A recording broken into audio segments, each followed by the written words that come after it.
Fang Tian est un assassin qui explore le monde du jeu. En ce moment, il effectue une mission appelée Araignée de l'ombre. C'est un monstre de niveau 20 qui devrait effrayer n'importe qui. Mais Fang Tian n'est pas n'importe qui. Il vit dans le monde du jeu depuis 12 ans. Il y a 12 ans, il a été entraîné dans le monde virtuel. Et le seul moyen de survivre était d'accomplir des missions difficiles. Dans un monde dangereux peuplé de monstres, de mutants et même d'elfes, il n'est pas certain d'être le prédateur ou la proie. La seule chose claire est la mission qui l'attend. Il doit récupérer le poison d'une araignée de l'ombre de niveau 20. Pour d'autres, c'est une tâche très dangereuse. Pour Fang Tian, c'est un mardi comme les autres. Fang Tian utilise ses lames rapides pour attaquer l'araignée, mais le monstre est aussi rapide que grand. Il a cependant l'avantage, car il essaie d'utiliser la taille du monstre à son avantage. Il aurait pu y parvenir s'il n'avait pas été distrait par une notification de mission urgente. Le système lui demande de quitter le jeu immédiatement. C'est la merde. Juste au moment où la fête commençait. Qu'y a-t-il de si urgent dans cette mission ? Comme Fang Tian a les capacités d'un assassin, il peut passer inaperçu à travers les mailles de l'araignée et vérifier de quoi il s'agit vraiment. À peu près. Après 112 129 heures, Fang Tian quitte enfin le jeu. Le système transfère son corps du monde virtuel. C'est une bonne chose qu'il se soit éloigné de l'araignée, car ces transferts ne fonctionnent que lorsqu'une personne n'est pas en mode combat. Après 12 ans dans le monde virtuel, Fang Tian sort de la réalité, un monde dont il se souvient vaguement. Étrangement, il a reçu une quête dans le monde réel. Tant pis, il faut qu'il en finisse rapidement. Alors qu'il marche dans l'ombre, un homme s'approche furtivement de lui et tente de le frapper par derrière. Bien essayé, mais pour survivre aussi longtemps dans le monde virtuel, il faut avoir des sens aiguisés. Fang Tian envoie sa lame au niveau de la gorge de l'inconnu. Attendez, ce n'est pas un étranger, c'est l'oncle Aboda. C'est l'oncle Aboda qui transfère les missions à Fang Tian. Cela signifie qu'il a dû lui envoyer un message urgent dans le monde virtuel. Aboda s'esclaffe, impressionné par l'intelligence du gamin, et lui tend un document contenant les détails de sa nouvelle mission. Fang Tian demande pourquoi cette nouvelle tâche se situe dans le monde réel, et son oncle lui répond qu'il s'agit d'une mission très spéciale. Fang Tian ouvre le document et voit le président du syndicat. Là, sa tâche consiste à se rapprocher de l'homme sur la photo. La mission étant de longue durée, l'oncle Aboda l'avertit de ne pas dévoiler son secret aux autres.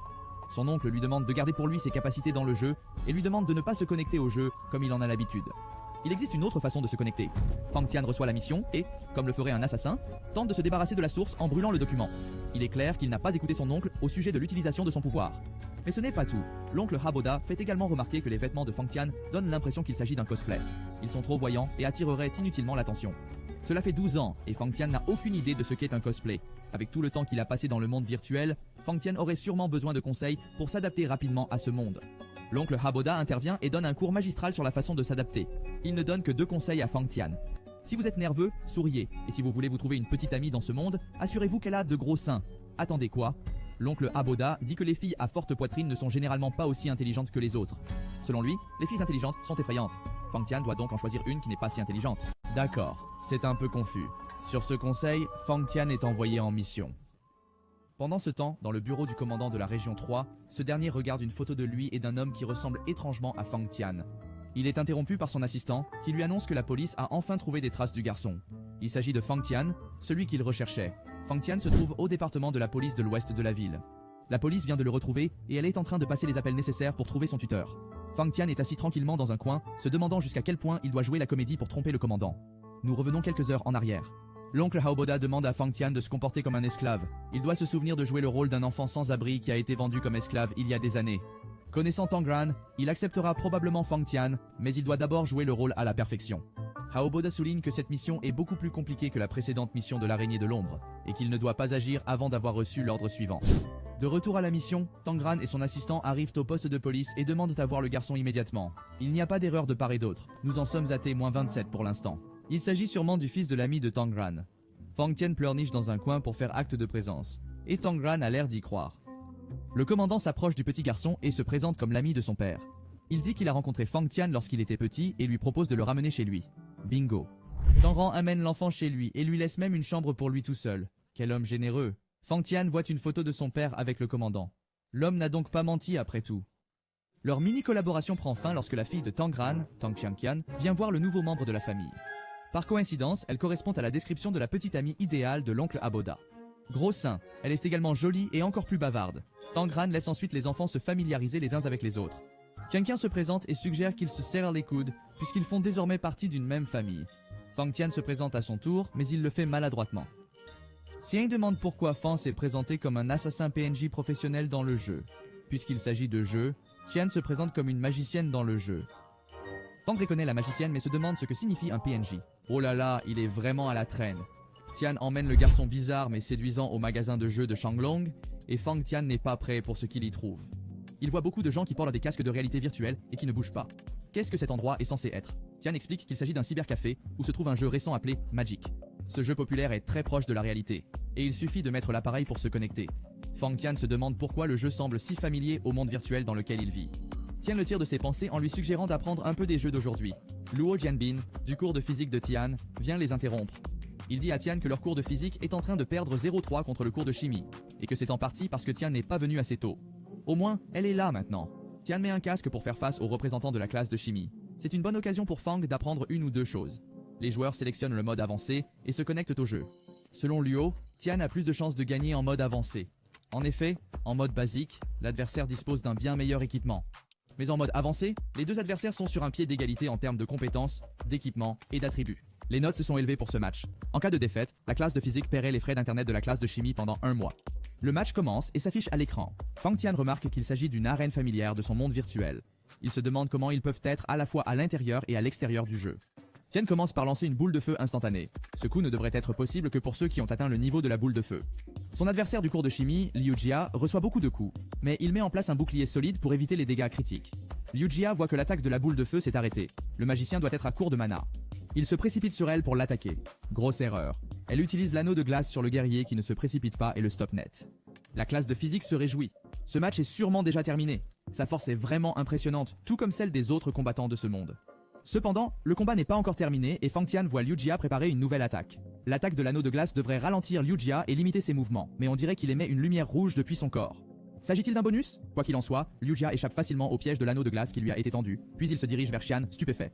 Xian est touché par l'anneau de glace, mais il est toujours en vie. Ne peut pas éviter Liu Jia à cause de sa vitesse, alors elle met en place un bouclier de glace. Le bouclier de glace n'est pas d'une grande utilité. Liu Jia le brise facilement à bout portant avec une attaque enflammée et envoie Xian s'écraser contre les murs de l'arène. Avec cette attaque, Xian est prise de vertige. Elle peut à peine bouger son corps. Liu Jia décide du sort du combat en achevant Xian avec son marteau. C'est fini. La classe de chimie remporte une nouvelle fois la victoire. Feng Tian vient de voir Xian mourir dans le jeu, et comme il n'est pas habitué à la réalité, il pense qu'elle a dû subir des dommages dans le monde réel. Sa surprise est à son comble lorsqu'elle enlève le casque VR sans la moindre égratignure. Lorsqu'il vivait dans le monde virtuel, mourir dans ce monde signifiait qu'il mourrait aussi dans le monde réel. En quoi est-ce différent? Liu Jia vient se vanter de sa victoire, et toute la classe de chimie se moque de la classe de physique, qui a 4 points d'avance. Xian reste optimiste et propose le dernier round à tous les membres de la classe de physique prêts à affronter Liu Jia. Les camarades de Xian sont généralement prêts à jouer, mais après l'avoir vu se battre avec le guerrier il y a quelques instants, ils préfèrent ne pas s'engager dans un combat. Des lâches, si vous voulez mon avis. Pendant ce temps, Feng Tian veut vraiment explorer le monde. Il a besoin de savoir s'il peut garder un corps frais même après avoir subi des dommages dans ce nouveau monde. Comme personne dans la classe de physique n'est prêt à participer au dernier round, Feng Tian se montre intéressé. Il a dû utiliser un ton différent pour indiquer son intérêt, car toute la classe est à nouveau enthousiaste et s'attend à ce qu'il écrase Liu Jia dans la bataille. Avant de se lancer, il précise qu'il veut juste essayer. Tant pis, autant prendre le casque puisque personne d'autre n'en veut. Il enfile le casque et ressent la même chose que lorsqu'il entre dans le monde virtuel. S'il y a quelque chose de différent, c'est l'interface de connexion. Fang Tian a du mal à suivre. Il reçoit une demande de match de Yeman de Tenshi. Il ne connaît même pas le guerrier que Tian vient d'affronter. Il se contente de choisir sa profession, l'assassin. Alors qu'il choisit la profession d'assassin, le jeu amène Feng Tian à la partie où il doit maintenant choisir ses compétences dans le jeu et sélectionner son personnage. Il y a tellement de compétences ici. Feng ne se doutait pas que le jeu possédait de telles compétences. Alors qu'il les regarde, il se perd dans l'instant. Oh, regardez, c'est une demande d'amitié de Tang Xian. Il accepte, mais il s'avère que Xian l'a seulement appelé pour qu'il se concentre à nouveau sur la bataille à venir. Le système l'informe également que son adversaire, Kona, est prêt et le match va commencer dans les 20 prochaines secondes. Il est temps de se mettre au travail. Fang Tian améliore ses compétences d'assassin et est enfin prêt pour le combat. L'arène de la compétition se trouve dans la forêt mystérieuse. La forêt mystérieuse donne généralement l'avantage aux assassins sur les guerriers, mais Liu Jia sait qu'il doit être prudent, surtout parce qu'il ne sait pas quel type de compétences Fang Tian a choisi. Une chose est sûre, il doit d'abord trouver Fang Tian. Même les spectateurs ne voient pas Fang. Aurait-il disparu? Eh bien, la forêt est une joie pour les assassins. Laissons-le jouer. Luo Jianbin, l'ami et camarade de classe de Fang Tian, anticipe déjà l'issue du combat. Le guerrier est le pendant naturel de l'assassin. Ce match sera terminé dès qu'il commencera. Pendant ce temps, le match a commencé depuis un moment déjà, mais Fang Tian ne s'est toujours pas montré. Liu Jia se dit que son adversaire doit être un assassin.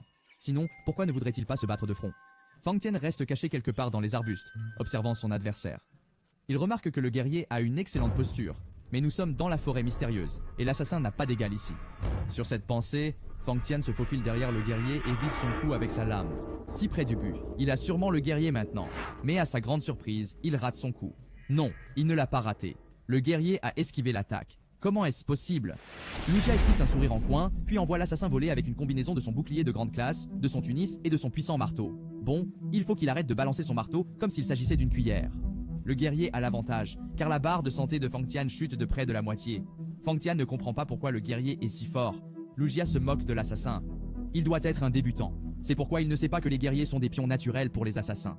Comme il a affaibli Fang Tian physiquement et psychologiquement, Lu Jia ne voit pas l'intérêt de faire durer le combat plus longtemps. Il veut en finir avec Fang Tian d'un dernier coup. C'est ainsi que, son puissant marteau à la main, il s'avance vers Fang Tian, impuissant. C'est fini pour l'assassin. Du moins, c'était le cas avant que le système ne l'informe d'un véritable changement de jeu. Le système lui offre une expérience de test de compétences non régulières pour les débutants. Des compétences de non-régulation. Fang Tian ne sait pas exactement ce que cela signifie. Mais si cela peut l'aider contre le guerrier qui arrive, c'est oui. Fang Tian vient de débloquer le mode freestyle pour les débutants, et il le fait juste à temps, car Liu Jia apporte immédiatement un coup de grâce à l'assassin.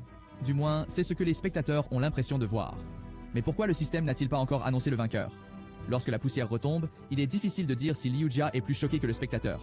Comment le jeune assassin a-t-il pu déjouer cette attaque? Serait-ce un joueur de freestyle? Luo Tianbin et toute la classe de physique se réjouissent. Tian a enfin trouvé un joueur expert pour eux. Tian est plus conservateur. Il connaît le mode semi-freestyle que les joueurs peuvent les sélectionner pour améliorer leurs capacités dans le jeu. Mais seuls les joueurs experts peuvent activer l'intégralité du mode freestyle, qui dépend de la capacité du joueur à jouer. Fang Tian pourrait-il être un joueur expert? Mais si c'est le cas, pourquoi avait-il l'air si grillé il y a quelques instants? Lu Jia partage leur curiosité pendant le jeu, mais il n'a guère l'occasion de réfléchir devant le joueur du mode libre. Il essaie de se calmer. Après tout, le mode freestyle n'est pas si facile à utiliser. Celui qui a inventé ce dicton devrait être arrêté, car Fang Tian maîtrise parfaitement ce mode. Il utilise ses compétences, sa force et sa vitesse à son avantage. L'attaque au cou arrive enfin et Fang Tian porte un coup critique au cou du guerrier. Le guerrier a du mal à suivre et, à ce stade, il ne fait que poursuivre l'ombre. Alors que les attaques de Lu Jia n'ont que peu d'effet sur Fang, chaque attaque de Fang est critique pour le guerrier. Le combat semble enfin terminé. Les guerriers n'abandonnent pas et celui-ci n'a pas l'intention de le faire. En dernier recours, Lu Jia utilise son marteau de fer pour attaquer l'assassin. C'est une attaque que personne n'a vu venir. Plus surprenant encore, l'attaque fonctionne. Le système informe les spectateurs que la partie est terminée et que Lu Jia remporte le round. Tout le monde est choqué. Même Lu Jia ne pensait pas pouvoir gagner le concours. Quant à Fang Tian, il a peut-être perdu la bataille, mais il a confirmé ce qui l'avait intrigué au départ. Il sait désormais qu'il peut mourir dans le monde du jeu sans mourir physiquement. Cela signifie qu'il peut s'entraîner sans se soucier de quoi que ce soit. Il a donc perdu volontairement, juste pour le confirmer. Il quitte le jeu. C'est une mission accomplie pour lui. Il s'excuse auprès de la classe de physique d'avoir perdu, mais ils savent qu'ils n'auraient pas fait mieux. Fang Tian et Lu Jia ne sont pas satisfaits pour autant. Ils approuvent la performance de Lu Jia. Fang et lui demande ce qui s'est passé. Même si Liu Chao a gagné, il sait qu'il aurait pu facilement perdre un concours. Fang Tian invente des excuses. Il dit que son inexpérience de novice lui a fait perdre la bataille. Comme l'a dit l'oncle Hao Boda, il ne doit pas révéler son secret à qui que ce soit. Tang Qian ne cesse de l'encourager en lui disant qu'il s'est bien débrouillé, et que le capitaine de l'école le voit même sous un nouveau jour. Pendant tout ce temps, elle n'a jamais su qu'il serait aussi bon et se demande comment il a pu être un joueur de freestyle et un expert pour réussir des coups et des frappes aussi critiques. À la surprise de Tang Qian, son père attend anxieusement et curieusement leur retour à la maison. Tang Ran, plein de curiosité, demande à sa fille où elle a emmené Fang Tian. Elle répond qu'elle l'a juste emmené voir comment fonctionne la ville et qu'elle lui a fait visiter les environs. Ce n'est pas un mensonge évident, mais elle ne dit pas non plus toute la vérité, à savoir qu'elle est allée au centre de jeu avec lui et qu'elle l'a finalement fait jouer aussi. Elle répond tout en s'éloignant, un moyen efficace d'échapper à d'autres questions. Heureux que Fang Tian soit revenu sain et sauf, il passe à la raison principale pour laquelle il attendait Fang Tian. Tang Ran avait pris rendez-vous avec un médecin, plus précisément un psychologue comme il le pensait. Fang Tian a été kidnappé et molesté de façon inimaginable, comme prévu. Tang Ran a estimé qu'il était nécessaire de contrôler tous les traumatismes supposés et en a fait la première chose sur la liste pour Fang Tian en tant que véritable chef de la maison, ce que Fang Tian peut voir maintenant. Se souvenant que Tang Ran avait mentionné être un ami proche de son père et un membre de la famille, Fang Tian lui demande de lui dire tout ou partie de ce qu'il sait sur son père. Tang Ran, qui ne s'attendait pas à cette question à ce moment-là, cachant probablement quelque chose ou essayant de ne pas se souvenir, répond à la question en surface, mais l'esquive en même temps. Il dit à Fang Tian qu'ils sont amis depuis 10 ans et que les opinions de son père sont quelque peu étranges et particulières, si bien qu'il a tendance à s'éloigner des gens qui l'entourent. Tang Ran répond de manière évasive et s'éloigne pour se préparer au rendez-vous. Fang Tian se souvient également que lorsqu'il était plus jeune dans le monde virtuel, il avait posé la question à son maître de l'époque, Karl, et avait reçu une réponse vague disant qu'il devait simplement savoir que son père était un héros et qu'il était mort en héros, évitant ainsi la question tout comme Tang Gran. Chez le médecin, Tang Gran attend à l'extérieur du bureau du psychologue tout en assurant à Fang Tian que tout va bien et que tout ira bien. Après avoir rassuré Fang Tian, il le guide dans la chambre et l'attend à l'extérieur. La séance se termine. À l'intérieur de la pièce, le médecin fait son apparition et informe Tian qu'il va lui poser quelques questions. Tian, qui a été un joueur et a affronté de nombreux ennemis lors de quêtes et de batailles, sent que quelque chose est étrange chez le médecin et qu'il a l'intention de tuer. Le docteur est sur le point de poignarder Tian dans le dos lorsque ce dernier feint de baisser sa garde et, à ce moment-là, les rôles se renversent. Tian le plaque contre le mur, lui demandant qui il est et qui l'a envoyé. Le docteur enlève un masque derrière lequel se cache le visage de Aboda, l'homme qui lui a confié cette mission. Aboda commence à parler de son habileté et de sa réaction à l'attaque, tout en se demandant comment Tian a pu savoir qu'il s'agissait d'un déguisement. Étant donné qu'il a utilisé le masque maudit, qui est une compétence de niveau 37, Tian ne devrait pas en avoir la moindre idée. Tian explique que c'était évident, pas assez pour savoir qui était derrière le masque, mais pour savoir que c'était un masque et qu'il n'y a pas grand chose qu'il puisse faire à part ça, alors il attaque quand l'occasion se présente. Il parle de la vie de Tian en dehors du jeu et dans le monde réel. Au cours de cette discussion, Tian raconte à Aboda la chose étrange qu'il a remarquée à propos du jeu et du fait que mourir dans le jeu n'affecte pas le joueur dans la réalité. Aboda explique à Tian qu'il y a deux façons d'entrer dans le jeu. La première est l'entité. La première est l'entité qu'il a utilisée pour entrer dans le monde du jeu dès son plus jeune âge, et la seconde est la simulation, les moyens utilisés par les autres joueurs et ce qu'il vient d'expérimenter récemment. Il ne s'attendait pas non plus à ce que Tian ait découvert cela si rapidement et qu'il ait joué au jeu dans le monde réel si tôt. En raison de cette évolution, Tian reçoit une nouvelle mission de Aboda, qui consiste à infiltrer le jeu par le biais de la simulation. En même temps, personne n'a besoin de savoir comment utiliser l'entité pour entrer dans le jeu. Pendant ce temps, la conversation se déroule à l'intérieur. Quand Gran, qui attend toujours à l'extérieur, reçoit un appel l'informant que la zone 3 vient d'être attaquée. Il se demande alors pourquoi ils ont attaqué si tôt. Soudain, Tian sort avec un médecin qui n'est autre qu'Aboda, à nouveau déguisé. Kangran demande comment va Tian et le médecin répond qu'il doit revenir une fois par semaine pour un contrôle et une évaluation. Le médecin ajoute également que Tian a besoin de se familiariser avec le monde extérieur et que le fait de se glisser dans le monde virtuel l'y aiderait grandement. Cette réponse était juste structurée pour aider Tian à faire un pas de plus vers l'accomplissement de sa deuxième mission et Kangran l'a cru, réussissant à lui cacher l'objectif principal. Ils rentrent chez eux avec les dernières versions des jeux, des casques pour aider au rétablissement psychologique de Tian. Tang Tian déborde de joie et d'excitation en voyant ces casques dans leurs mains, même si son père a dit qu'ils étaient destinés à Tian et à son amélioration. Tang Gran doit éteindre un grand feu dans la zone 3 et informe sa fille qu'il sera absent pendant un certain temps. Il doit s'occuper d'affaires et elle ne doit pas se contenter de jouer sa tête, mais aussi s'occuper de Tian et en prendre soin. Je ne pense pas qu'elle ait eu l'occasion de le faire, car elle était déjà en train d'installer le casque de jeu. Tous les deux dans la maison, ils parlent des jeux auxquels il a joué, car Tian mourait d'envie de savoir comment il pourrait être un joueur de freestyle et faire ce qu'il a fait hier. Il se rend compte qu'il est peut-être un joueur de génie lorsqu'il lui dit que c'est juste un jeu auquel il a joué depuis qu'il est jeune. Il lui demande comment il a fait les coups critiques hier et lui répond que c'est de l'instinct. Après avoir bavardé et accepté de l'attendre dans l'arène des débutants, il entre dans le jeu après elle, puisqu'il est un débutant. Il choisit le mode aventure sur l'interface de sélection du jeu. Le système de jeu lui propose 3 options puisqu'il a déjà un record. La première est d'effacer l'enregistrement et de repartir à 0, la deuxième est de recommencer à partir de l'emplacement précédent, et la troisième est de quitter le jeu. L'effacement signifie la perte de toutes les données existantes. Le jeu efface alors toutes les données de son dossier et reconstruit le personnage. Il trie les nouvelles données et demande l'identifiant du joueur, que Tian, le plus discrètement possible, choisit comme nom. Il apparaît dans une ville qui est censée être l'arène des débutants et qui ressemble à celle dans laquelle il était entré dans le monde virtuel en entrant dans le jeu par l'intermédiaire d'Entity. Toutes ces statistiques ont disparu, à l'exception des compétences qu'il avait affinées pendant des années. La dague de l'âme, le coup sournois de l'âme et le maître du chant de l'âme sont toujours là. Très vite, Tian le remarque et lui attrape l'épaule par derrière, ce qui l'effraie un peu. Il décide de former une équipe de 2, dans l'intention de s'entraîner à tuer des monstres et de permettre à Tian d'atteindre un niveau et des statistiques raisonnables. Sur le terrain, elle l'informe qu'elle l'entraînera et lui apprendra les choses importantes à savoir pour qu'il ne commette pas de grosses erreurs plus tard. Un monstre apparaît soudainement et Tian l'élimine facilement en utilisant la magie de glace. Tian gagne 3 points de distribution grâce à cela, ce qui lui vaut un regard confus, ce qui pousse Tian à s'expliquer. Il y a 4 points de stats principaux. La force, qui détermine l'attaque et la défense. L'intelligence, qui détermine la quantité de PM et la vitesse de récupération. L'agilité, qui détermine la capacité d'évasion. Et l'attaque critique et l'endurance, qui mesure les HP. Les joueurs débutants disposent de 5 points pour chaque stat, et 3 points sont ajoutés lors de la montée en niveau. Le port de pièces d'équipement qui améliore les statistiques peut également contribuer à augmenter les points de statut dans les 4 domaines. Tian a l'intention de l'amener au niveau 10. Ensuite, il trouvera un instructeur qui lui apprendra des compétences et lui confiera des tâches. Une autre vague de monstres apparaît et Tian les tue sans effort, ce qui lui rapporte des points d'expérience. Lorsqu'il aura atteint les compétences de base requises, il aura accès à des quêtes professionnelles et trouvera également un instructeur professionnel qui lui transmettra les compétences de cette profession. Un message arrive alors qu'ils affrontent des monstres. Il provient de Luo Jianbin, qui demande à Tian de se joindre à eux pour un raid. Sa présence était nécessaire et elle devait quitter Fang Tian. Elle voulait amener Tian au niveau 10 pour que le PNJ près des murs principaux puisse au moins changer sa classe. Elle lui dit également qu'il aurait besoin d'or et de plus de compétences. Elle avait réussi à le faire monter au niveau 7. Elle ajoute qu'il devrait se rendre au village de Tantu. Il y a une quête d'amélioration de l'inventaire dans l'atelier du tailleur. Il doit trouver la propriétaire de l'atelier et elle se dépêche de partir pendant qu'il affronte les bêtes restantes devant lui. Il se dirige vers le village tout en cherchant une nouvelle arme pendant qu'il meurt. La dague qu'il utilisait s'est avérée peu pratique. Il atteint la boutique du tailleur et trouve le propriétaire Khan à l'intérieur. Cela semble trop facile d'ailleurs. Tian lui demande la quête d'amélioration de l'inventaire et comme il avait déjà tous les objets nécessaires, il est récompensé par 1530 XP, ce qui lui permet d'atteindre le niveau 8. Il demande à Khan de lui indiquer comment se procurer une bonne arme. Malheureusement, le tailleur en avait une, la dague du tailleur. Khan était prêt à donner cette arme à Tian, mais après qu'il ait terminé sa quête. Il s'agit de remettre une lettre de Khan à la petite chambre dans la forêt. En plus de la dague, Tian recevrait 2000 XP qui le propulserait au niveau 10. Cela ne semblait pas être une mauvaise affaire et Tian accepta donc de partir. Pendant ce temps, Luo Jianbin demande à Feng Tian s'il est au courant de la quête légendaire de l'arène des débutants. Tian n'a pas compris, alors il a dû s'expliquer. Le boss est la mystérieuse chasseuse Jane. Avec une attaque très élevée, un joueur perd la moitié de son mana s'il est touché par l'une de ses flèches. Il n'y a aucun moyen de l'approcher, et si vous mourrez sous ses attaques, vous ne pourrez plus vous connecter pendant 3 jours.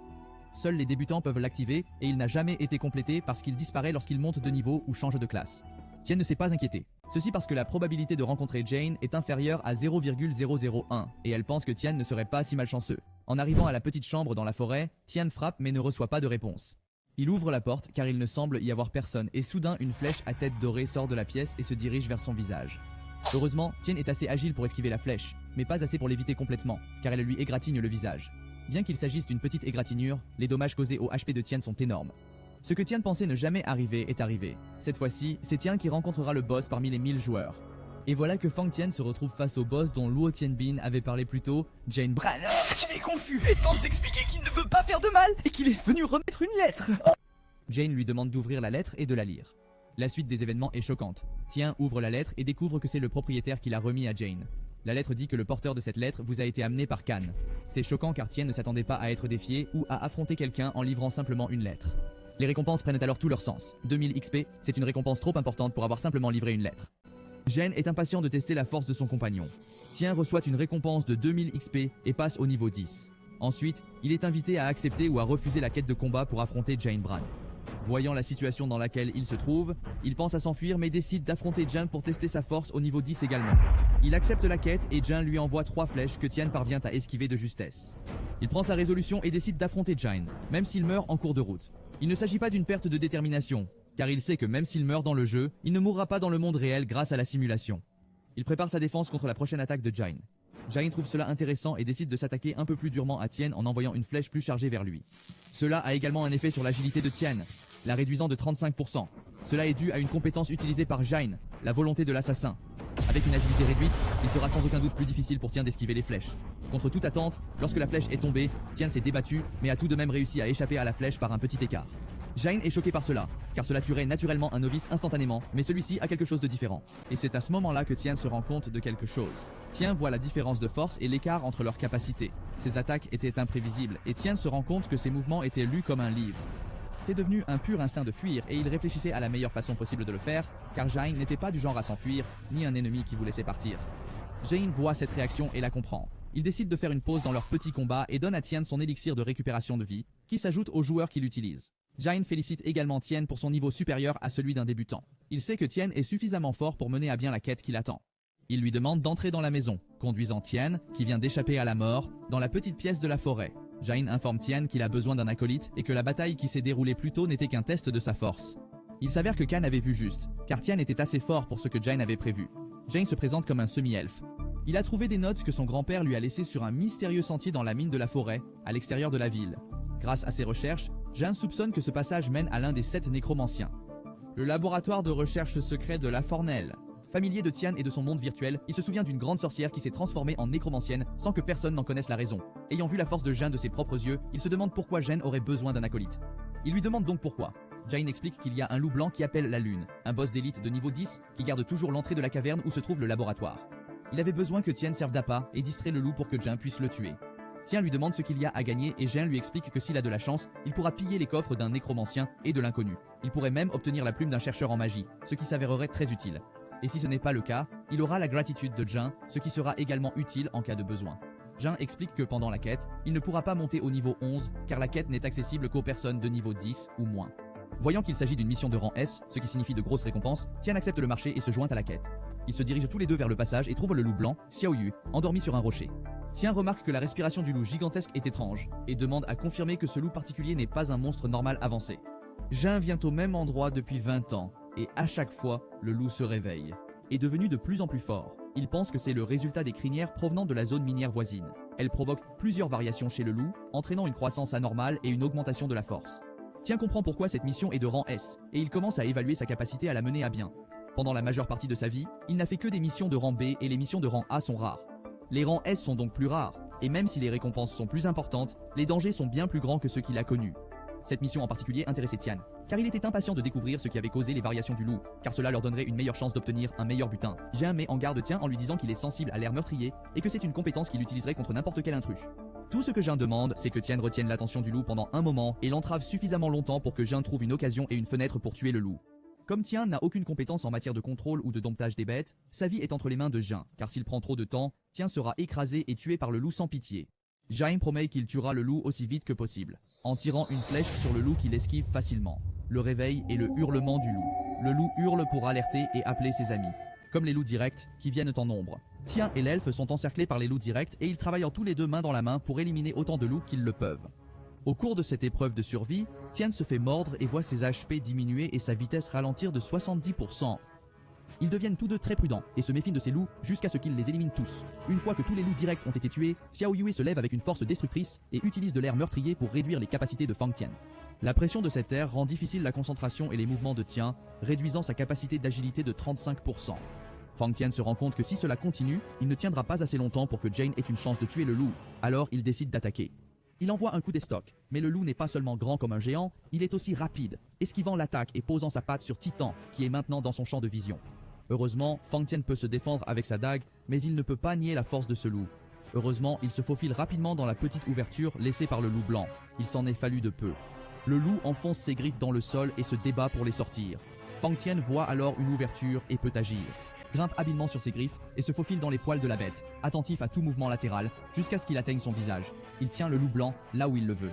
Avec sa nouvelle lame aiguisée, il poignarde la créature en plein sur le nez. Le loup blanc hurle et l'assassin sourit. Un changement de fortune par rapport à il y a quelques instants. Mais dans ce genre de combat, il ne faut pas baisser la garde une seule seconde. Grosse erreur, Fang Tian. Le grand loup enfonce ses dents dans le ventre de Fang Tian, faisant beaucoup de dégâts au jeune combattant. Le système lui signale que la récente attaque du loup a réduit sa vitesse de déplacement de 70% et lui inflige des dégâts constants. La dernière chose dont il avait besoin était une vitesse réduite. C'est parfait. Fang Tian se cache derrière de gros rochers. Le combat n'était pas censé durer aussi longtemps. Jane n'a toujours pas vu d'ouverture pour tuer le monstre. Jane reste dans l'ombre. Il doit vraiment être à la recherche du coup parfait. Dans ce cas, Fang Tian est prêt à lui donner cette chance et à terminer la mission. Il sort de sa cachette et appelle le loup blanc. Le loup grince des dents de colère et concentre toute son attention sur Fang Tian. L'assassin est prêt à affronter le monstre de front. Avec sa vitesse réduite, ce n'est pas du tout une bonne idée. Mais il est courageux. Fang Tian et Xiaoyu avancent l'un vers l'autre. Et une fois qu'ils sont dans la même ligne de mire, une flèche dorée transperce les combattants. Le système informe Fang Tian que le loup blanc est mort. Mais aussi qu'il est mort après l'attaque de Jane. Qu'est-ce que le demi-elfe vient de faire? Jane sort de l'ombre en tenant son carquois. Il laisse presque échapper un sourire. Son plan a fonctionné. Fang Tian est déconnecté du mode aventure par le système. Depuis qu'il a été tué par la flèche de Jane, il n'a plus le droit de se connecter pendant 72 heures. Les missions de rang S sont vraiment délicates. Fang Tian doit maintenant attendre 72 heures et espérer que Jane tiendra sa promesse en l'attendant. Peut-on vraiment faire confiance à un elfe? Il se déconnecte du jeu et cherche Tang Tian. La fille du commandant n'est plus à côté de lui. Elle a dû se déconnecter du jeu. Après quelques instants de recherche, il trouve Tian à la porte, saluant son père. Tian informe Fang que son père vient de partir en mission et qu'il ne devrait pas revenir de sitôt. Fang Tian se demande si cette mission est liée à ce que l'oncle Abode a mentionné l'autre jour. Tang Tian le tire de ses pensées en lui rappelant que l'oncle Tang lui a demandé de s'inscrire à l'école et qu'ils doivent commencer demain. L'école, ce n'était pas sur la liste des souhaits, mais il n'a pas le choix. Si l'oncle Tang lui dit qu'il doit aller à l'école, alors il doit y aller. Il reçoit donc Tang Tian pour aller à l'école le lendemain. Il est placé dans la classe de Tang Tian. Le professeur lui demande de se présenter devant la classe. Luo Jianbin est surpris et excité de voir ce joueur expert. Pendant ce temps, les filles de la classe observent le nouveau garçon. Il est très beau, mais semble un peu froid. Le professeur lui attribue une place juste derrière Luo Jianbin. Au bout d'un moment, le professeur s'en va et les élèves peuvent s'installer dans leur groupe d'études. En fait, il s'agit plutôt de groupe de commérage, mais ça va. Luo Jianbin se tourne directement vers Fang Tian. C'est le moment de satisfaire sa curiosité. Tang Qian l'a déjà informé de la quête de Fang pour monter en niveau. Il commence donc par lui demander comment cela s'est passé. Il propose également de guider Fang Tian tout au long du processus. Fang refuse catégoriquement l'offre et révèle qu'il ne peut pas se connecter pendant 3 jours après avoir été tué hier. C'est alors que la conversation devient intéressante. Fang raconte à Luo comment il a accepté la lettre et évité la mort du premier coup de l'archer. Il explique ensuite que l'archer l'a invité à se joindre à sa mission contre le loup blanc et qu'ils ont réussi, mais qu'il a été tué. A fait tomber les mâchoires de Luo Jianbin, c'est celui-là. Vous ne pouvez pas croire que Fang Tian vient de devenir la première personne à accomplir la mission légendaire. Luo Jianbin ne sait plus où donner de la tête. Il a du mal à assimiler ce que Fang Tian vient de lui dire. C'est la quête légendaire. Des milliers de joueurs ont accepté la lettre et ont été tués par l'archer d'un seul coup. En fait, ce n'est que grâce à Fang Tian que les gens connaissent maintenant l'étape suivante, après avoir rencontré Jane. Cela fait 20 ans que les joueurs tentent cette quête, sans succès. Et puis il y a ce garçon qui a réussi la quête au premier essai et qui reste assis comme si rien de spécial ne s'était passé. Qui est ce garçon au juste? Fang Tian poursuit la conversation. Il dit à Luo qu'il s'agit d'une série de quêtes. Il y aura probablement d'autres quêtes à l'avenir.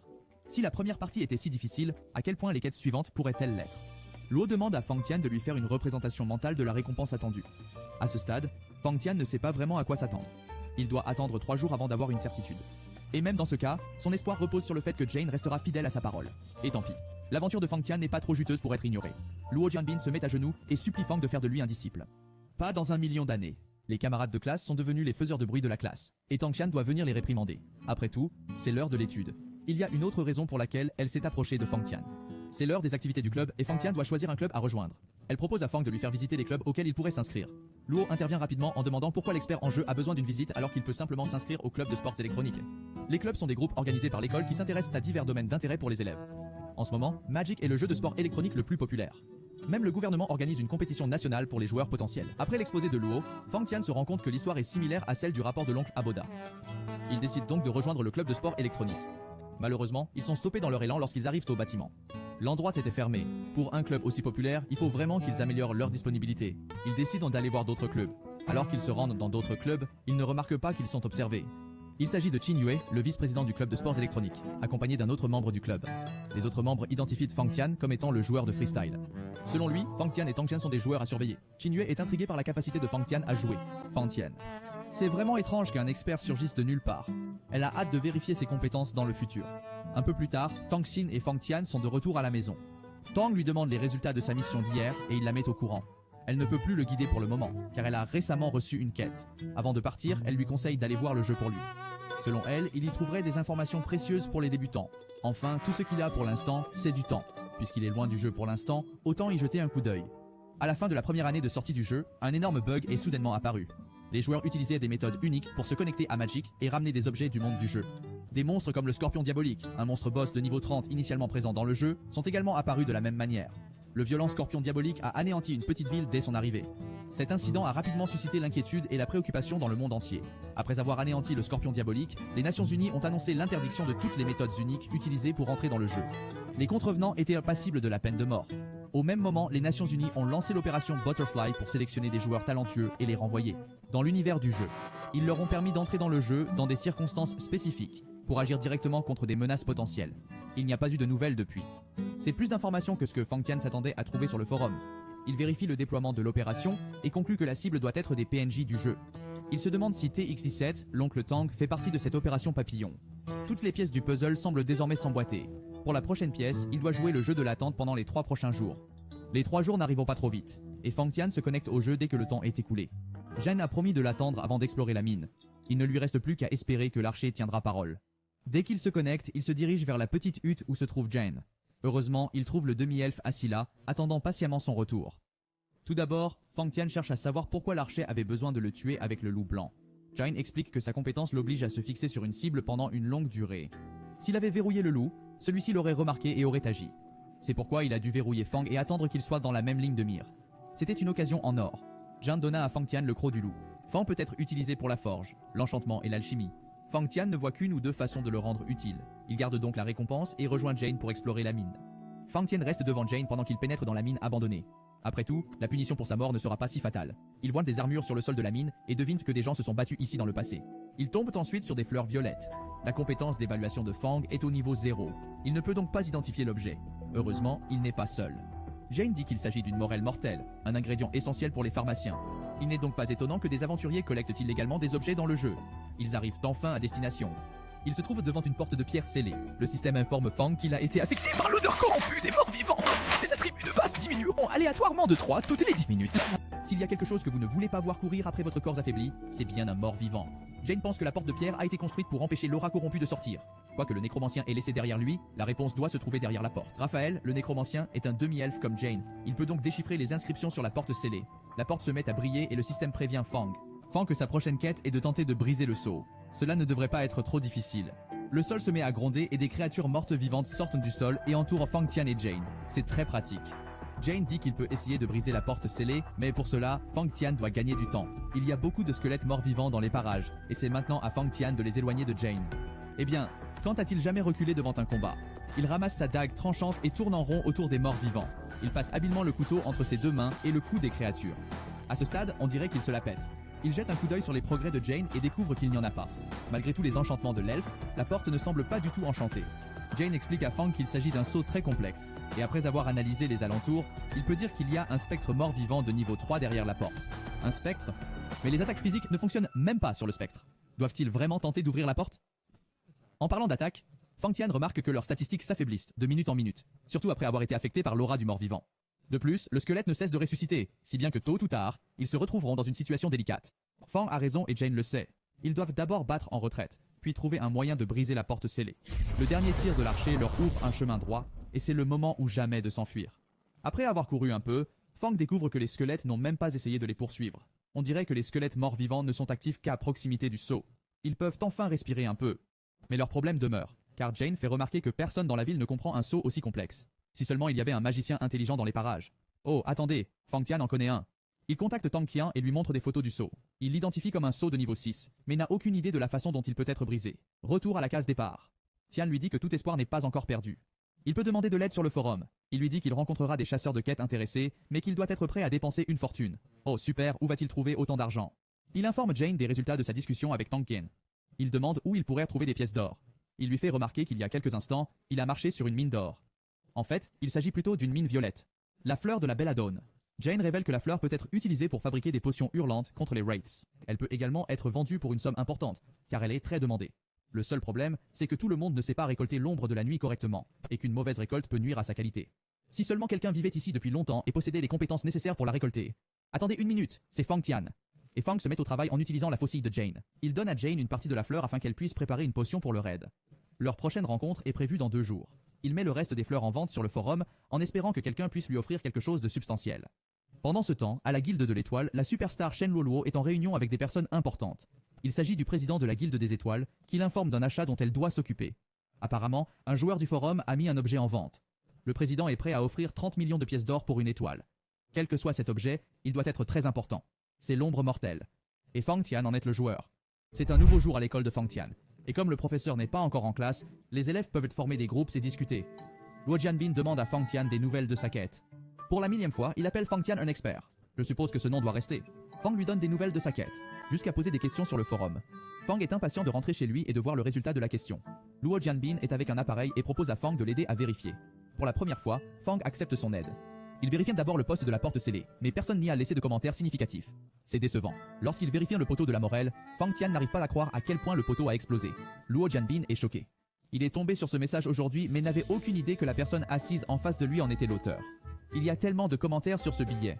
Certains ont même offert jusqu'à 5 millions de pièces d'or pour les fleurs. Fang Tian ne se doutait vraiment pas que les fleurs avaient une telle valeur. Parmi tous les commentaires, l'un d'entre eux se démarque particulièrement.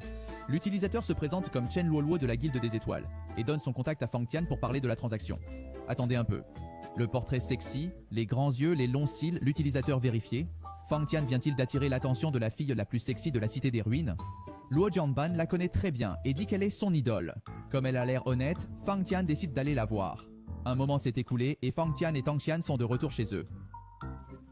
Dans le jeu. À ce moment-là, Chen Luo est chez elle en train de discuter avec son ami au sujet du Nightshade. Son ami a des réserves, d'autant plus que le vendeur est un compte nouvellement enregistré. Il pourrait s'agir d'une escroquerie, vous savez. Chen Luo assure à son ami que l'équipe technique a analysé les photos de l'ombre de nuit et qu'elles sont authentiques. De plus, leur guilde a désespérément besoin de l'ombre de nuit, afin d'être la première guilde à passer un niveau particulier. Dans ce cas, elle a de la chance. Fang Tian vient d'envoyer une demande d'amitié. Shenluo se précipite à la vitesse de la lumière et entame une conversation avec Fang. Shen ne veut pas seulement acheter ses fleurs, elle souhaite également recruter Fang Tian dans leur guilde, vu l'efficacité avec laquelle il s'est occupé de la récolte de l'ombre noire. Shenluo attire l'attention de Fang en lui proposant de l'aider à déchiffrer le sceau s'il accepte de travailler avec la guilde de l'étoile. En travaillant ensemble, elle demande à Fang d'informer d'abord la guilde stellaire s'il trouve des objets utiles. En échange, ils l'aideront en cas de problème. Le marché semble équitable et Fang l'accepte. Elle lui offre également des dollars américains Jinbi US $. Fang Tian ne s'attendait pas à gagner une telle somme pour seulement quelques fleurs de Morel. Auparavant, il avait dû se contenter de faire des quêtes pour gagner de l'argent, ce qui ne lui avait pas vraiment rapporté grand-chose. Il décide d'organiser une rencontre dans le monde virtuel. Fang Tian a encore une demande à formuler. Il s'agit d'une demande spéciale de Luo Jianbin, qui considère Shen comme son idole. Comme convenu, Fang Tian et Shen Luoluo se rencontrent à la Cité des Ruines pour procéder à l'échange souhaité par les deux parties. Shen Luoluo, streamer populaire et membre de la Star Guild, avait une autre intention. Découvrir qui est ce Fang Tian. Qui est exactement ce joueur débutant doté d'une incroyable capacité de récolte? D'après leur conversation de la nuit précédente, elle pense qu'il s'agit d'un expert qui utilise un compte brûleur pour ne pas attirer l'attention. Ce qui est tout à fait possible comparé à un débutant qui est tout simplement génial en matière de récolte. Shen utilise son œil, une compétence, ou plutôt une capacité cachée pour évaluer le véritable état, le niveau et les statistiques de Tian, et est intrigué de découvrir qu'il était vraiment un débutant de niveau 10. Il tente de converser et de flirter un peu pour en savoir plus sur Tian, mais ce dernier a d'autres idées, et l'une d'entre elles est d'aller droit au but. Il l'interrompt brièvement en disant que les présentations ont été faites la nuit précédente et qu'il devrait passer aux choses sérieuses. Tian lui envoie une demande d'échange. Elle échange des fleurs de Morel contre de l'or et un parchemin d'alchimie qui peut aider à ouvrir la porte scellée. Les inscriptions étant de haut niveau, elle a besoin d'un parchemin de même nature. Elle répond à la demande tout en commentant la froideur de Tian. Elle lui explique comment fonctionne le parchemin. Il doit le placer près du seau pour qu'il s'ouvre. En même temps que le parchemin, Shun tente de le convaincre de rejoindre la guilde des étoiles. Elle lui demande s'il peut collaborer avec la guilde puisqu'il n'y a pas eu de problème jusqu'à présent. Tian se souvient des conseils d'oncle Habo sur les femmes affectueuses et le danger qu'elles peuvent représenter. Il se souvient donc de rester loin et de faire attention à Shun, comme elle l'a montré dans son portrait.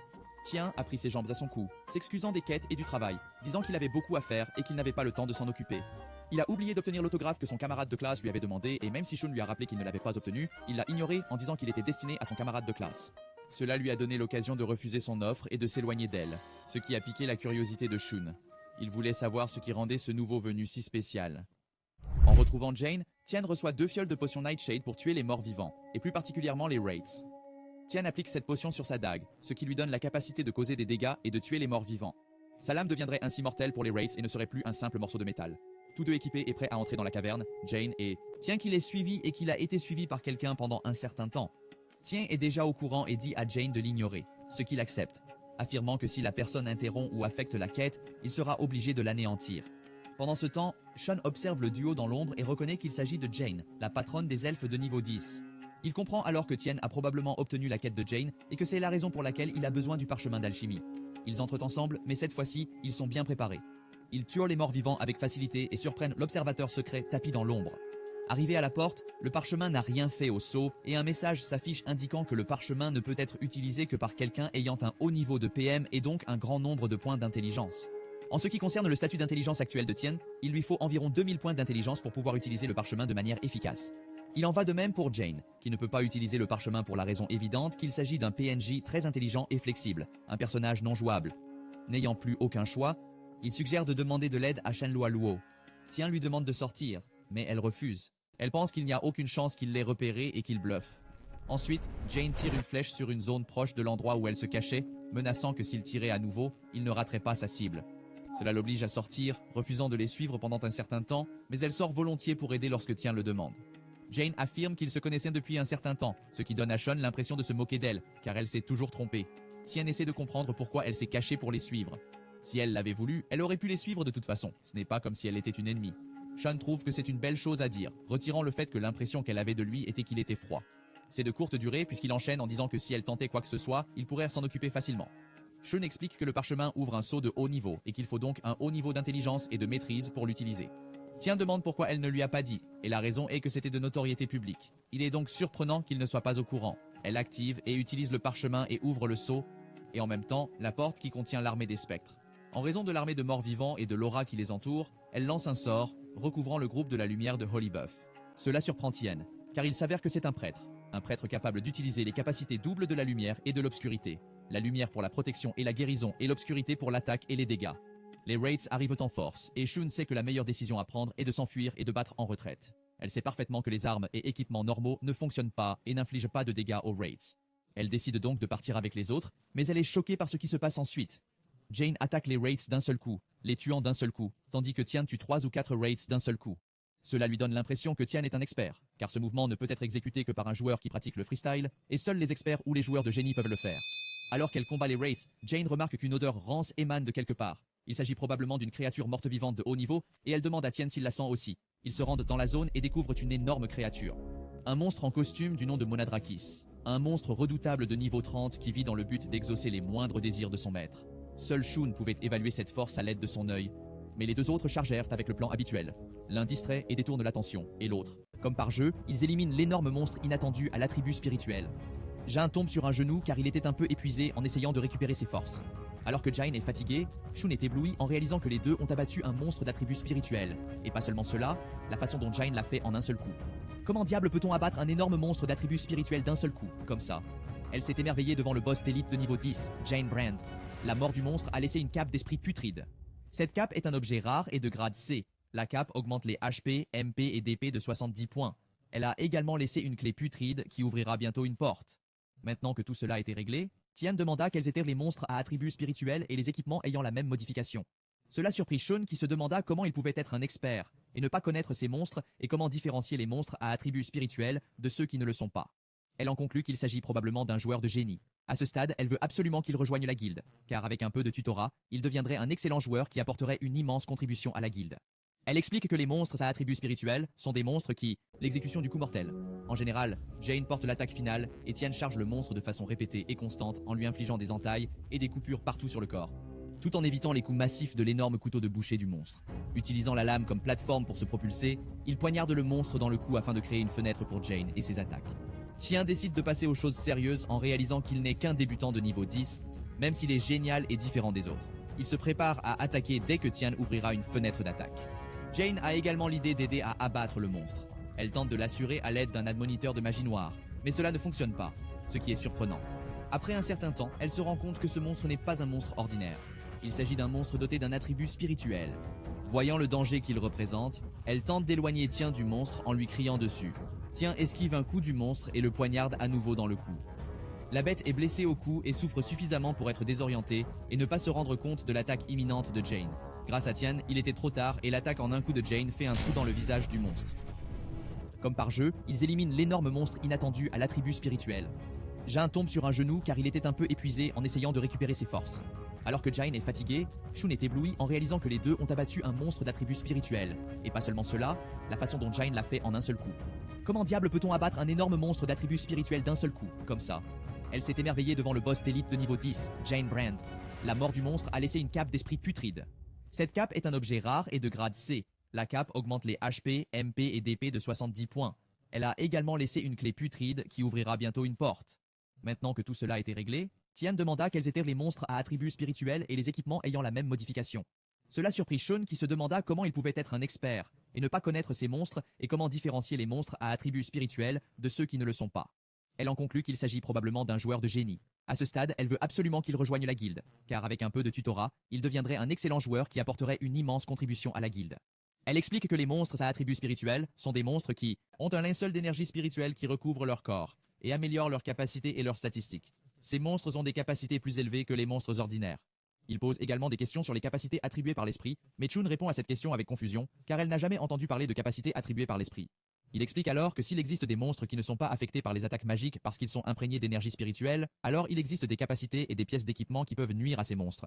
Il est donc normal que ces monstres aient une faiblesse ou quelque chose de mortel qui fonctionne avec la même attribution d'esprit. La logique est logique, et elle a même entendu des rumeurs selon lesquelles quelqu'un achetait de l'équipement d'attribution spirituelle en secret, laissant tout le monde dans l'ignorance et certains observant le bâtiment du Monopoly. Tian réalise alors qu'il commence à comprendre le fonctionnement de ce monde et à quel point il est similaire au sien, ou plus exactement à celui dans lequel il a vécu ces 10 dernières années. Assez rapidement, ils arrivent à une porte que la clé putride ouvre, et avec la clé, ils voient l'intérieur de la pièce pendant que Jane entre. Lorsqu'ils tentent de pénétrer dans la pièce, ils sont repoussés par un mur d'énergie spirituelle. À cause du parchemin utilisé et de ses effets, le duo ne peut pas passer le champ d'énergie. Jane peut passer le champ d'énergie. Il s'agissait d'un PNJ, et le champ bloque les joueurs qui simulent. Chun s'est rendu compte que le mur comportait un sceau de verrouillage des âmes, un sceau qui empêche les joueurs d'entrer dans un certain endroit du jeu. Ce sceau est utilisé dans de nombreux endroits du jeu, et celui-ci en fait partie. Le sceau est une inscription de haut niveau, et un sort très puissant, créé par leur âme. Son autre fonction est de retenir l'aura des morts vivants, qui est d'une puissance catastrophique, provoquant chaos et dégâts. Tien s'en aperçoit et chuchote quelque chose à l'oreille de Jane. Une idée ou un plan pour faire avancer la quête, ce que Jane accepte. Avec un peu de chance, tout se passera bien. Jane disparaît soudain, et le système les informe que la quête Explore the Cave a été accomplie. Il leur indique également qu'ils peuvent franchir la porte en bois pour la prochaine étape de la quête. Cette porte en bois donne à Chun une étrange sensation de froid, car elle sait que quelque chose de mystérieux et de dangereux se cache derrière. Elle apprécie donc le fait qu'il soit prêt à la défendre lorsqu'elle lui fait part de ses inquiétudes. Elle lui remet un parchemin de téléportation en lui disant qu'ils doivent se parler, mais seulement lorsqu'ils seront sortis d'un endroit aussi dangereux. Chun lui envoie une demande d'amitié pour qu'ils puissent rester en contact et lui demande de se téléporter avec elle jusqu'à la ville des ruines, la capitale. Arrivée à la ville, elle le cherche et l'attend, mais Tien ne s'est jamais montré. Elle se demande alors s'il ne sait pas utiliser un parchemin de téléportation, car il n'en connaît pas beaucoup les rudiments. Elle remonte sa barre de messages et envoie un texto à Tien, pour découvrir qu'il s'est déconnecté alors qu'elle lui avait dit qu'elle voulait lui parler. Cela l'a mis légèrement en colère, car c'était un peu comme si une femme se faisait poser un lapin. Il s'agissait d'un streamer populaire dans le jeu, que les masses adoraient d'ailleurs, et il ne lui accordait pas la moindre attention. De retour à la réalité, Fang Tian se dépêche de retourner à la maison pour s'assurer que Tian va bien.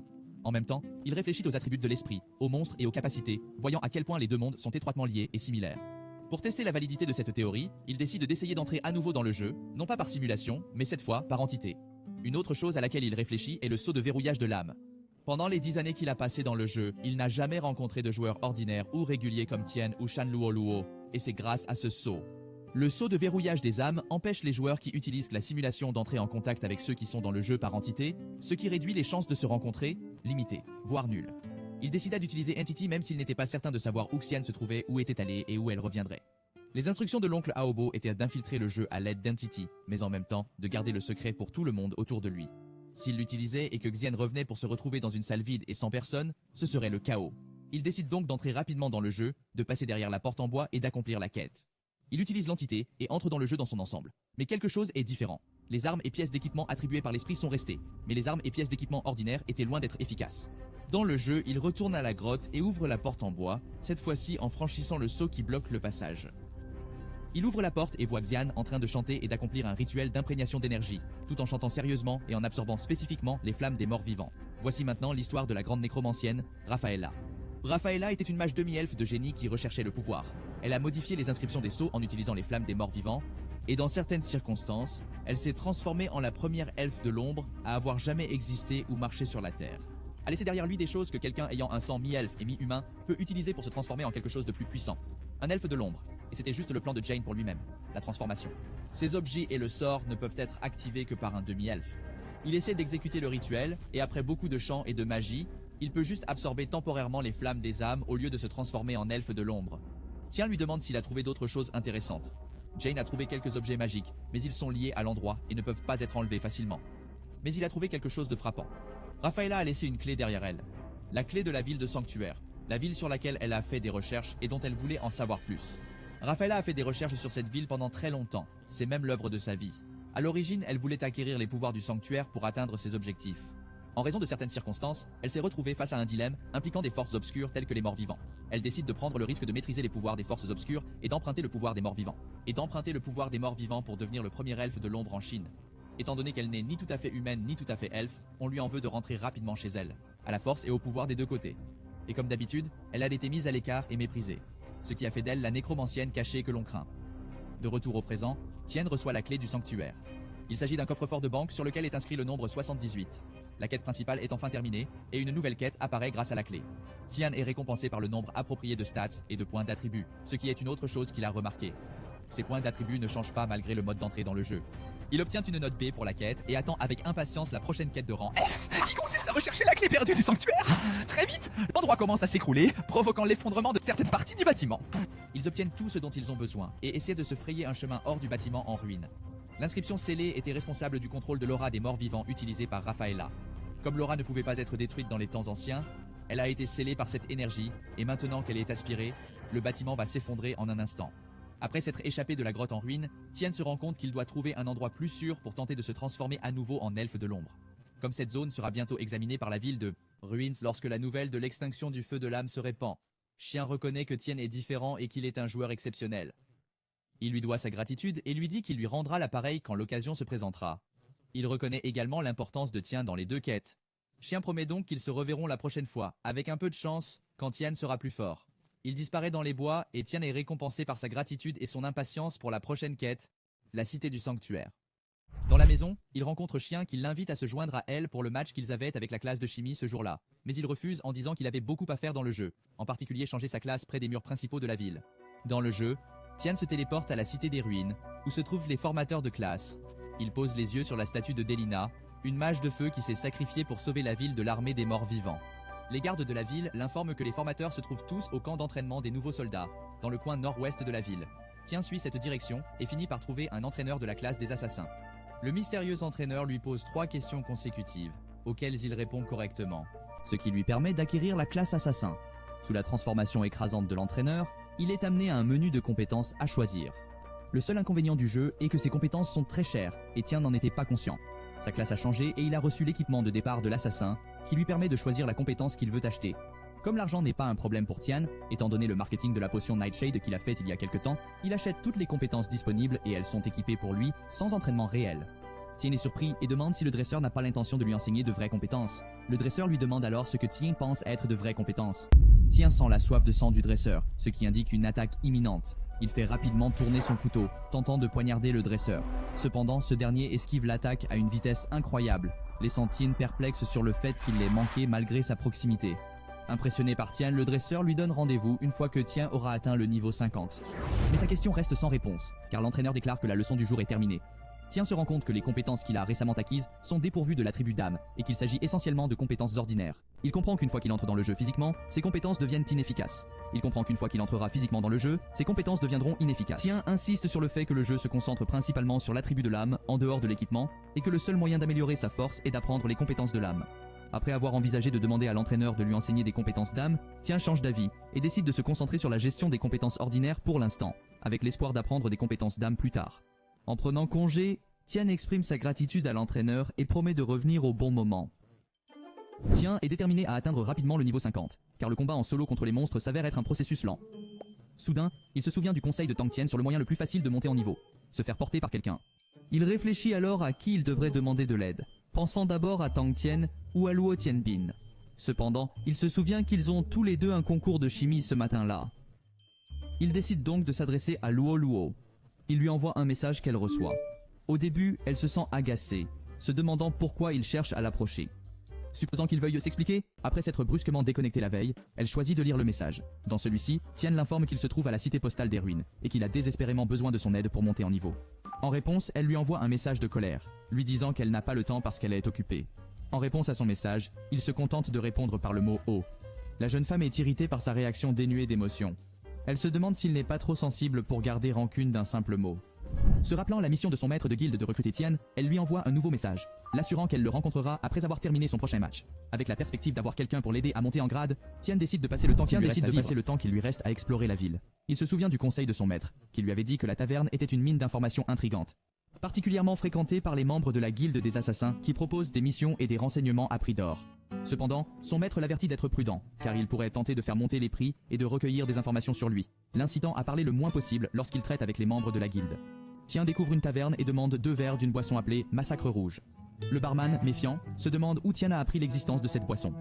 Tian ne prête pas attention à la méfiance du barman et s'enquiert plutôt du coût de l'obtention d'informations sur les 4 meilleurs endroits pour monter en niveau. Le barman sourit et trouve intriguant que Tian soit déjà familier avec le fonctionnement de la guilde. Le barman lui indique le prix des informations et Tian accepte volontiers de payer. Il dépense 100 pièces d'or pour obtenir les détails et en retour, le barman lui fournit les quêtes nécessaires pour monter en niveau. Le barman exprime sa satisfaction de travailler avec Tian au moment où Tian s'apprête à partir. Il s'arrête un instant et demande au barman s'il possède des informations sur le sanctuaire. Après un moment de réflexion, le barman lui révèle que ces informations ont un prix élevé. Tian demande au barman quel est le prix. Le barman lui répond qu'il lui en coûtera 1000 pièces d'or pour obtenir des informations de base sur le sanctuaire. Tian est choqué par le prix élevé et dit que c'est trop cher. Il ajoute qu'il n'a pas seulement besoin d'informations de base. Tian décide de décliner l'offre et quitte la taverne. Il se met à la recherche de la banque centrale et se rend compte que toutes les villes ont une banque centrale. Selon la notification de la quête, la clé devrait se trouver dans le coffre-fort de la banque centrale de la Cité des Ruines. Tian se souvient que Jane a mentionné un incident dans le passé qui a interrompu les recherches de Rafaela, ce qui l'a amené à stocker toutes ses recherches dans le coffre de la banque. Il se demande quelles étaient ces recherches. En entrant dans la banque, Tian se dirige directement vers le guichet. La représentante lui demande comment elle peut l'aider, et Tian lui montre la clé en or, expliquant qu'il a besoin d'ouvrir le coffre-fort correspondant. Elle est surprise, car le fait d'avoir une clé en or signifie que vous êtes un membre VIP en or. En réponse, elle le guide directement vers la salle des coffres, où un homme vérifie l'authenticité de la clé en or. Après s'être assuré de son authenticité, il informe Tian qu'il a déjà payé un bail de 300 ans. Cependant, comme il est un membre en or, le bail a été prolongé de 300 ans. La représentante l'informe ensuite que pour récupérer ses objets stockés, il doit payer les frais de location qui s'élèvent à 1200 pièces d'or. Tian s'inquiète de ce prix élevé. Et la représentante lui explique que s'il ne récupère pas son bail avant le lendemain, son bail de 600 ans expirera. L'acheteur. Selon le contrat, les objets deviendront alors la propriété de la banque. Jian commence à se demander si ce n'est pas une coïncidence que le bail prenne fin le lendemain. Il se demande également si les recherches de Rafaela valent vraiment les 1200 pièces d'or. Puis il se souvient que la récupération des objets contenus dans le coffre fait partie de sa quête et qu'en la menant à bien, il pourra monter en niveau. Il décide donc de ne pas laisser passer cette occasion. Il leur demande finalement d'ouvrir le coffre, ce qu'ils font. Lorsqu'il entre, une notification du système l'informe qu'il a acquis un coffre ancien. Lorsqu'il ouvre le coffre, il trouve un journal étrange et reçoit immédiatement une autre notification du système indiquant qu'il a obtenu du matériel de recherche. Tian s'assoit et commence à lire le journal. Le journal mentionne que de nombreuses cultures ont été établies 300 ans plus tôt, lorsque les humains, les elfes, les nains et diverses autres créatures ont coexisté. Les humains ont combiné la mécanisation et l'alchimie pour créer des créatures alchimiques, raffinant les guerriers avec une foi immense. Il en résulta la création d'une civilisation sanctuaire inégalée. Ces créatures alchimiques avancées, les cultures permettaient aux individus très dévoués de conserver leur conscience de soi-même après la transformation, ce qui amplifiait considérablement leur pouvoir.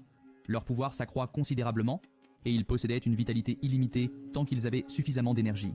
Bien que la civilisation du sanctuaire ait eu une longue histoire, elle a disparu pour des raisons inconnues. Comme beaucoup d'autres civilisations de notre passé. Cependant, les recherches de Raphaël ont permis de découvrir un indice suggérant l'existence continue de certains membres du sanctuaire. Elle pense que le sanctuaire n'a pas vraiment disparu, mais qu'il a été scellé dans une autre dimension spatio-temporelle. Dans sa quête du pouvoir du golem d'alchimie et de la vie éternelle, elle s'est rendue dans le Grand Nord à la recherche des vestiges du sanctuaire. Malheureusement, ce lieu n'est plus que ruine depuis longtemps. Une fois que Tian a fini de lire le journal, il commence à sentir une aura inhabituelle émaner de lui-même. Il reçoit une notification lui indiquant qu'il a acquis de nouvelles compétences. Alchimie élémentaire de l'âme, création d'une gargouille de l'âme et contrôle des marionnettes de l'alchimie de l'âme.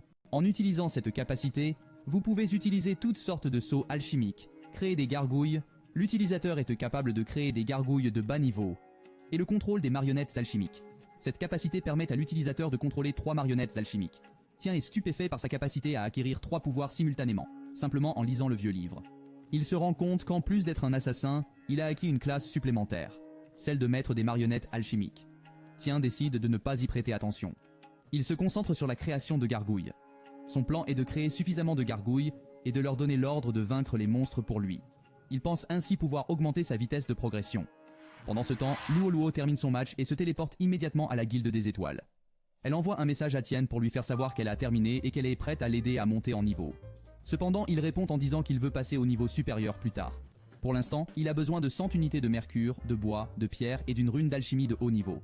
Surpris, Luo Luo demande à Tian ce qu'il veut faire de ces objets et s'il veut en tirer profit.